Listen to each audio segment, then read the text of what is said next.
వెళ్ళిపోయిన చిన్న కొడుకు రాగానే ఇంత సంబరాలు చేస్తావా? அவன் இருக்கிற வீட்டுல நான் இருக்க முடியாது. వాడున్న ఇంట్లో నేను ఉండలేను. அவங்க அப்பாவுக்கு என்ன செய்யறதுன்னே தெரியல. తండ్రికి ఏం చేయాలో అర్థం కాలేదు. அவர் அங்கே நின்று கெஞ்சி கொண்டிருக்கிறார். వీధిలో నిలబడి పెద్ద కొడుకు బ్రతిమలాడుతున్నాడు, నాన్న గొడవ చేయదు, దయచేసి ఇంట్లోకి రమ్మని. அநேக வேளைகளில் இந்த ஊமையை நாம் படிக்கும் போது இளைய குமாரனுடைய வாழ்க்கையோடு நாம் முடித்து விடுகின்றோம். చాలా సార్లు మనం ఈ యొక్క లేఖన భాగంలో తప్పిపోయిన కుమారుడు తిరిగి వచ్చాడు అక్కడతో ముగించేస్తాం. ஆனால் இயேசு கிறிஸ்து இந்த கதையிலே மூத்த குமாரனை மையமாக கொண்டுதான் சொல்கிறார்.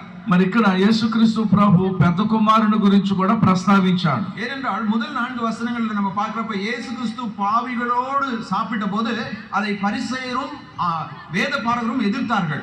15వ అధ్యాయం మొదటి వచనంలో యేసుక్రీస్తు ప్రభు పాపులతో భోజనాన్ని కూర్చున్నప్పుడు పరిసయ్యులు, సుంకరులు, శాస్త్రులు వ్యతిరేకించారు. இப்ப இந்த ஓமையின்படி அந்த நல்ல தகப்பன் இயேசு கிறிஸ்து. యేసుక్రీస్తు మంచివాడు.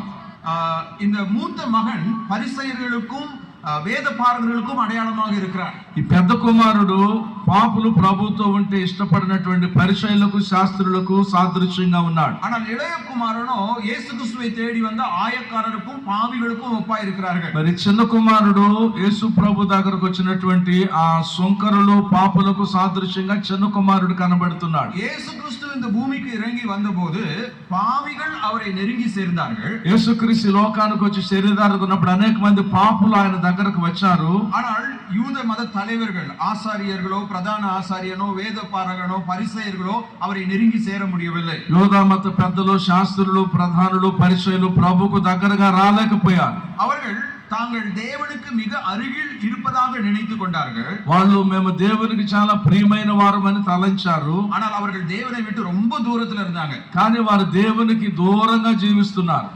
அவர்கள் அந்த ஒரு பரிசேய நாணயத்துல ஜெபம் பண்ணும்போது சொல்றான், நான் வாரத்துல 2 நாள் உபவாசம் பண்றேன்.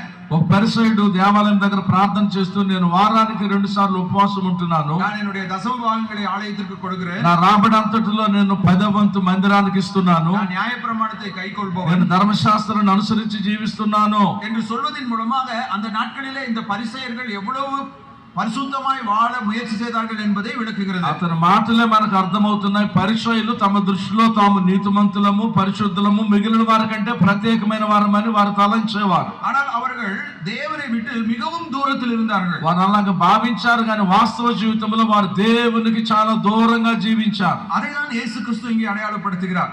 వారు యేసుక్రీస్తు ప్రభువుని గమనిస్తున్నారు. இப்போ 21ஆம் வசனம், லூக்கா 15:21.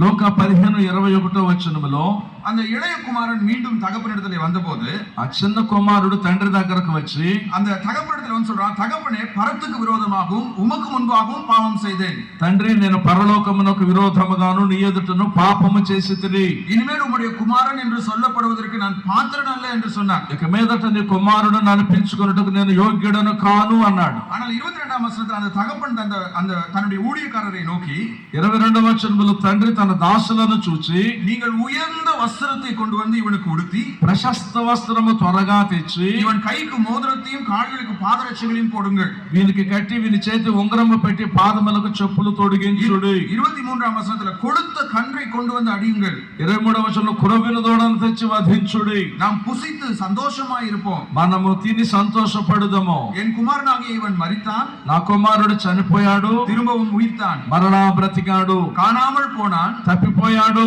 திரும்பவும் காணப்பட்டான் తిరిగి దొరికాడని చెప్పాడు. அப்படியே அவர்கள் சந்தோஷப்பட தொடங்கினார்கள். అంతటి వారందరూ సంతోషపడ